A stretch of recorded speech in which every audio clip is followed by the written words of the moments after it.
Geofísica Espacial, Hamilton Germano Pavão. Bom dia, doutor. Bom dia, Lígia. Bom dia a todos os ouvintes. Um prazer estar aqui. Muito bem-vindo à CBN Campo Grande. Existe um alerta do Observatório Meteorológico da UFMS sobre a baixa umidade relativa do ar no nosso estado. O Instituto Nacional de Meteorologia, Centro de Monitoramento do Tempo e do Clima do Estado, ou seja, todos os institutos oficiais estão aí com alertas para a baixa umidade relativa do ar no nosso estado. Agosto teve realmente problemas com qualidade do ar aqui no estado? Sim, infelizmente nós tivemos. Por quê? Esse mês de agosto, né, está sendo um mês, de uma certa forma, atípico, né? Uma seca, né, muito severa. Então, o que acontece? Essas secas, né, estão provocando inúmeras queimadas, não só no nosso estado, como no Brasil de uma forma geral. Então, essas queimadas, tá, elas prejudicam muito a qualidade do ar. Então, nós temos monitorado a qualidade do ar aqui em Campo Grande no que diz respeito ao material particulado. Porque as queimadas, elas emitem vários poluentes, né? Vários gases, fuligem. Dentre eles é o material particulado. O que é um material particulado? Para vocês terem uma ideia, um fio de cabelo, ele tem um diâmetro de aproximadamente de 50 a 70 microns, que é uma unidade que a gente usa, 50 a 70. O material particulado, ele tem de 2,5 a 10, quer dizer, ele é muito inferior à espessura de um fio de cabelo. Então, a queimada produz esse tipo de material. Como esse material é extremamente pequeno, ele é inalado, né? Então ele vai para as vias respiratórias, etc., e causam vários problemas. Então, as queimadas, além de vários malefícios, né, ela produz esse material, o que a gente tem medido. E as nossas medidas indicam claramente que nesse período de queimada, a qualidade do ar que era boa, tá? Às vezes até moderada, chega na qualidade muito ruim. O senhor nos encaminhou 2 gráficos. Eu vou pedir para rodarem aí, para quem está nos acompanhando pelas redes sociais, pode ver a imagem. Tem aí no dia 23 de agosto um aumento expressivo de concentração do chamado MP2,5. O que é o MP2,5? Isso, material particular 2,5 micron, que é o isso diâmetro. Que o senhor explicou agora. Que é o mais fino. Esse digamos assim, o mais prejudicial. São partículas finas. É o que a gente respira, né? Tem as partículas grossas que a gente fala que é de 10. E a mais fina que é de 2,5, que chama MP, material particulado. Então, nós temos nesse gráfico o aumento aí justamente coincidindo com a chegada da fumaça aqui na nossa cidade. Ocorre nessas queimadas, por exemplo, que ocorrem na Amazônia, elas são carreadas para cá, né? E tanto não só para o centro-oeste, como para a região sudeste, né? Não, chegou até o sul do Brasil dessa vez, né? Exatamente. Então, o que acontece? Existe um corredor que vem da Amazônia, né? Devido a correntes de ar, esse tipo de coisa. E esse corredor, ele é muito benéfico quando ele traz a umidade da Amazônia, que é excelente, né? Toda a umidade da floresta. Mas também traz... Exatamente. No período da queimada, infelizmente, traz a fumaça, né? E, infelizmente, o que a gente tem medido aqui em Campo Grande é essa tendência, né? Quer dizer, e isso é extremamente prejudicial à saúde. Até eu não sei a Secretaria de Saúde se ela tem dados, né, de aumento de internação, mas provavelmente... Sim, a gente tem noticiado, inclusive, isso aqui, o aumento até da procura também nas unidades de saúde por pessoas com problemas respiratórios. Porque, como eu falei, a gente mede esse material particulado, mas a queimada... Eu acho que é uma das práticas, assim, que piores que tem, né? Mais severa, né? Porque, veja, você tem, quando uma queimada, você tem um calor, que já é algo que já extremamente prejudicial. Depois você tem a fumaça, você tem a fuligem, né? A perca de visibilidade, que é para aeroporto, estrada, certo? E depois você tem a emissão desses gases. Quais são? Vocês fazem a análise depois desse material do ar que foi ali observado pelos filtros, né, do equipamento que vocês têm, para identificar quais são essas partículas? Não, infelizmente isso não é feito no Instituto de Física. A gente talvez vai fazer um convênio com o Instituto de Química, né, para que eles façam uma análise de qual componente que é proveniente. Porque esse material particulado, ele pode ser proveniente da queimada e também da queima de combustível fóssil. Por exemplo, o óleo diesel, principalmente, devido ao enxofre, né? Ele produz muito material particulado, que esse pozinho preto, que às vezes você está andando na rua, fica na gola da camisa, esse tipo de coisa. Então, isso é um material particulado. Nas grandes metrópoles, a gente observa isso com muito mais facilidade. Exatamente. Né? Então, isso aí, quer dizer, também é produzido, né, por a queima de combustível. Então, daria, talvez, com análise, dá para você verificar a origem desse material. Nós temos um segundo gráfico que o senhor nos encaminhou, que é bem interessante. Ele tem lá uma curva na cor verde, e que indica aí, também da qualidade do ar, né? Quando está verde, está muito boa. Moderada já no amarelo ali. Então, nós tivemos com o aumento das queimadas neste mês de agosto, e tivemos um pico ali no início desse mês, né? Bem ruim também. Exatamente. Como eu falei, a qualidade do ar a gente mede através de índices, né? Então, o que acontece? O equipamento nosso, ele fornece uma concentração. Só que essa concentração, como ela é dada em micrograma por metro cúbico, para você especificar isso, para o leigo não é interessante. Falar, sei lá, 40 microgramas por metro cúbico. Então, a gente transforma isso num índice, né? Que bom, ruim, etc., que fica bem mais claro. Então, é isso que a gente faz lá, certo? Para a gente justamente saber quando a gente está e que providências os órgãos públicos devem tomar nesse momento, exatamente, né? Você vê, hoje nós estamos com a nossa estação lá, nós estamos, né, correndo atrás de verba para implementar mais equipamentos de medida, não só o material particulado, como medida de gases. Por exemplo, o gás carbônico, que é extremamente interessante, né? Que faz parte do efeito estufa, né? O óxido de nitrogênio e o ozônio, né? O ozônio, às vezes as pessoas falam, mas medir o ozônio aqui embaixo, mas o que acontece? É interessante. O ozônio, ele é um gás... Ele protege a radiação solar, né? Ultravioleta. Entretanto, por quê? A 35 quilômetros de altura, a concentração dele é máxima, então forma camada de ozônio, conhecida. Certo. Só que aqui embaixo nós também temos ozônio, só que em pouca concentração. Felizmente, porque o ozônio é um gás tóxico.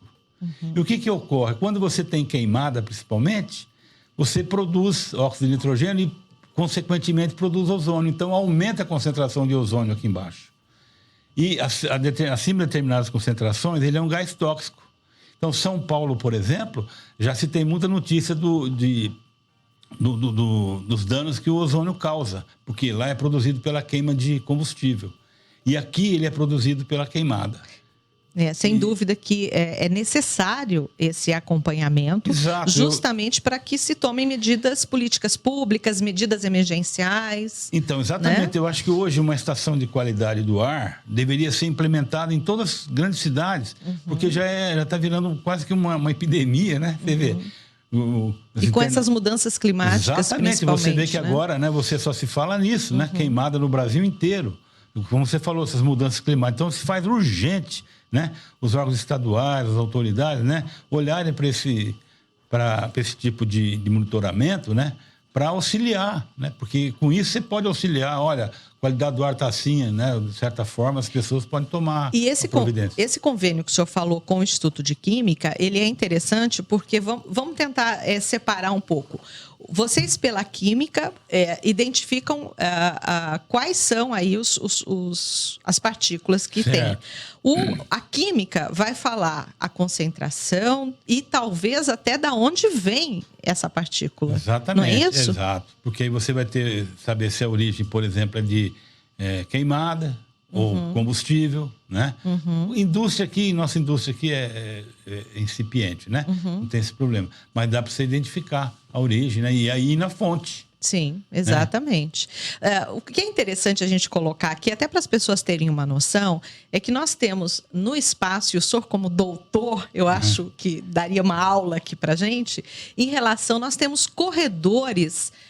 Como a gente tem correntes marítimas, né, no mar, nos oceanos, nós temos as correntes no céu, correntes que carregam as partículas em volta do nosso planeta. A gente percebeu há alguns anos, quando teve um vulcão no Chile, que as partículas chegaram aqui no Brasil, emitidas por um vulcão aqui vizinho nosso, no Chile. Né? Então, isso atinge o planeta como um todo. A circulação atmosférica, que a gente dá o nome a isso, como você falou, ela é global. Para você ter uma ideia, a chuva ácida, tá? Que ela teve detectaram a chuva ácida, se eu não me engano, na Escandinávia, numa região extremamente livre de poluição. Por quê? Tinha um lago nessa região, né, tudo muito bonito, mas começou a haver muita mortandade de peixes. Aí foram verificaram que a água estava anormal e levemente ácida. O que se verificou? Que essa poluição estava vindo a 3.000 quilômetros de distância. Olha só. Então, você vê, realmente, a poluição é algo global. Né? Ela é democrática nesse sentido. Né? Ela não escolhe, como você falou, um vulcão no Chile pode trazer... Então, isso tem muito... E isso, né, faz parte, como a gente fala, circulação global. Então, você tem a interferência. Você vê, você tem um aquecimento hoje do Pacífico, né, que interfere... praticamente diretamente aqui no nosso clima. E aí nós temos, por exemplo, as nossas queimadas aqui, todo esse material está chegando em Campo Grande, mas pode circular pelo mundo também, né? Exatamente, pode. Se você pegar, por exemplo, o INPE, né, fornece dados de satélite. Se você olhar, você tem todo o corredor da fumaça no Brasil, sabe? Então, você acompanha direitinho. Então, às vezes você fala, poxa, eu moro aqui numa fazenda, num lugar tranquilo, muito bonito, mas você está recebendo fumaça de vários lugares. A gente tem que saber, então, o que a gente está respirando, né, professor? Exatamente. Por isso que é importante que se tenha, né, uma política de implementação de equipamento, de monitoramento de qualidade do ar. Né? Isso já passou da hora, né? É necessário. O senhor trabalha com isso há quantos anos? Monitorando o nosso ar aqui no estado? Olha, eu fiz o doutorado no INPE, né, em 94. Aí de 30 anos. Aí de lá para cá, o meu orientador na época já me emprestou um equipamento de medir ozônio. Porque na época, você vê, esse problema de queimada, para você ter uma ideia, em 90, nós fizemos um workshop na universidade sobre queimadas, que foi feito inclusive com o pessoal do INPE, porque eu estava lá no INPE, e eles vieram para cá, foi muito interessante, né? Foi um workshop sobre porque nessa época... O que se falava naquela época, professor? Então, já havia queimada aqui.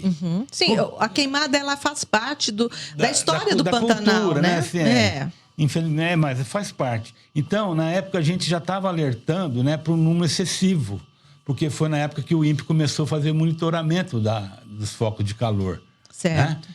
E aí o INPE fazia e começava a mandar para a gente via SEDEX.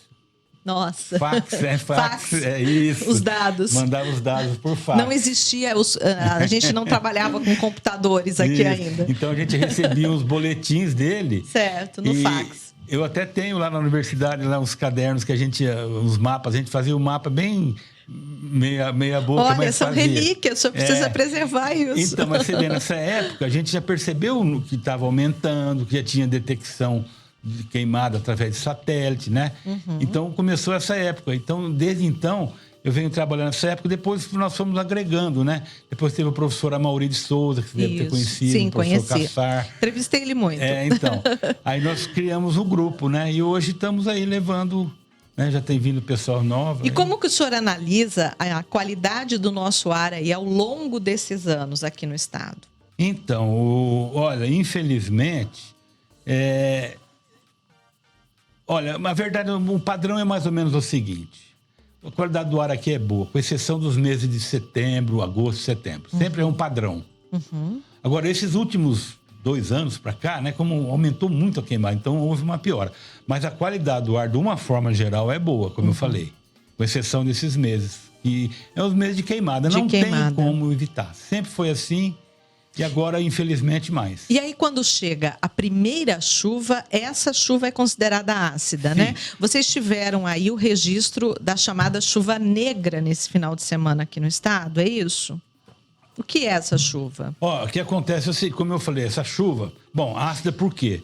Você tem a queima do material orgânico e a produção de gás carbônico, que é o CO2.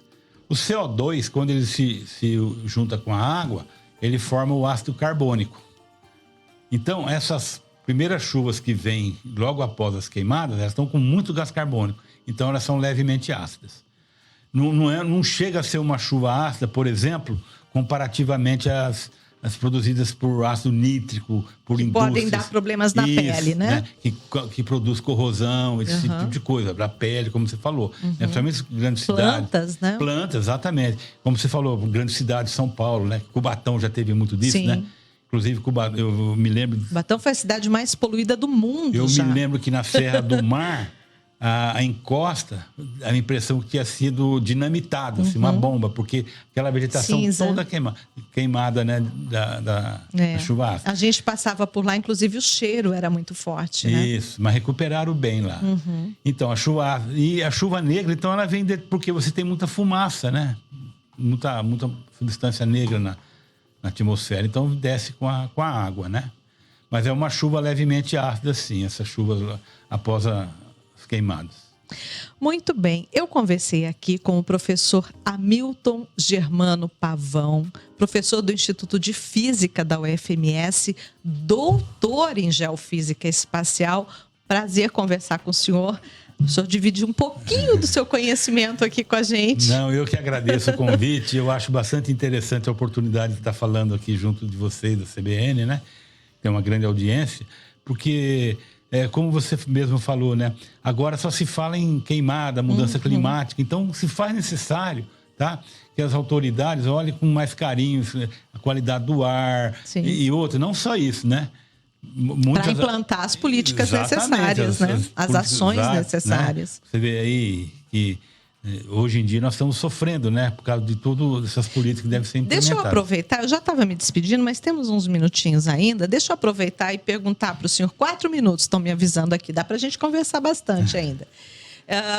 O equipamento que vocês têm hoje, ele faz o quê e quais outros equipamentos vocês estão aí pleiteando? Olha, então, como nós temos equipamento para medir gases. Certo. Né? Porque você tem a atmosfera, os poluentes são material particulado e gases. Certo? Então, desses gases, nós estamos para implementar a medida do ozônio. Como eu te falei, as pessoas falam, mas é extremamente importante. Sim. Você ter uma ideia, o ozônio é tão tóxico que ele é utilizado em tratamento de água. Isso. E até em tratamento de saúde também. Né? Então, o ozônio, óxido de nitrogênio, que é extremamente importante, produzido por veículos principalmente, por queimada também. Óxido de enxofre, porque o enxofre é produzido pelo óleo diesel. Tá. Então, isso é o que se faz hoje? É o que a gente tem lá para colocar... E o que vocês fariam a mais com novos equipamentos? Não, porque, veja bem, quando você fala em qualidade do ar, você não pode falar, o ar está bom. Você tem uns parâmetros determinados pelo CONAMA, Conselho Nacional do Meio Ambiente. Certo. Então, o que a gente quer fazer... São equipamentos que medem isso. Por exemplo, uma estação... regulamentada, ela tem que atender às resoluções do CONAMA. O que é? Medir, determinar alguns gases padrões. Certo. Então, quando a gente fizer isso, a gente pode falar que tem uma estação certificada, digamos assim. Hoje não é dessa forma. Porque nós não medimos todos os parâmetros. Certo. E vocês entraram já com essa solicitação junto aonde? Ao Ministério da Ciência e Tecnologia? Aonde que é? Nós estamos lá agora... A gente estava meio parado lá, um pouquinho, a greve atrapalhou um pouquinho lá, mas nós estamos greve agora... sempre atrapalha. Nós estamos agora, né, elaborando os projetos junto à Fundect também, né? Tá. E a própria CNPq, para a gente ver se consegue essas verbas para colocar esses equipamentos em funcionamento, né? Aí temos também, junto às estações, esqueci de falar, tem uma coleta de água de chuva. Tá? Que é um equipamento... Que foi essa que viu a chuva negra nesse final de semana, então, né? É um equipamento que está lá, então a água é coletada e depois é analisada até pelo pessoal da engenharia. Então, quer dizer, a gente tem em mente bastante coisa interessante. Vamos ver se a gente consegue implementar. Essa é a importância da ciência, né, para o nosso dia a dia, né, para a melhoria da nossa qualidade de vida como um todo, né? É uma parte aí da ciência. Exatamente. Igual hoje em dia você vê, né? Esse problema de umidade relativa do ar baixa, qualidade do ar ruim, a internação é... Exato. E as pessoas que já têm problemas crônicos de saúde na parte respiratória se agrava, infelizmente. Porque a gente, com isso, a gente pode emitir boletim para a Secretaria de Saúde, esse tipo de coisa. Eles podem, né, implementar, olha, ações. Qualidade do ar, vamos, né? Claro, até junto às escolas também, Exatamente. né? É necessário isso. Então, fica aqui esse alerta e esse pedido aqui do nosso doutor em Geofísica aqui da UFMS para que se viabilize, né, essa estação certificada, para medição da qualidade do ar aqui em Campo Grande, mesmo porque a gente está com a cidade em desenvolvimento, né? Então, cada vez mais isso se torna necessário. Exatamente. Muito obrigada, viu? Eu que agradeço o convite, foi muito oportuno estar aqui falando com vocês, estamos às ordens. Como nós falamos, temos um grupo lá no Instituto de Física chamado LCA, Laboratório de Ciências Atmosféricas, que inclui várias pesquisas, né? Dentre essas que eu mencionei aqui. Então, estamos à disposição, eu e meus colegas lá do Instituto de Física. Muito bem. E o espaço aqui permanece em aberto. Tá, muito obrigado. A gente vai para um intervalinho aí, vem o repórter CBN e já a gente volta. Temos a coluna hoje Política em Destaque. Legal, Lê. CBN Campo Grande. Repórter CBN.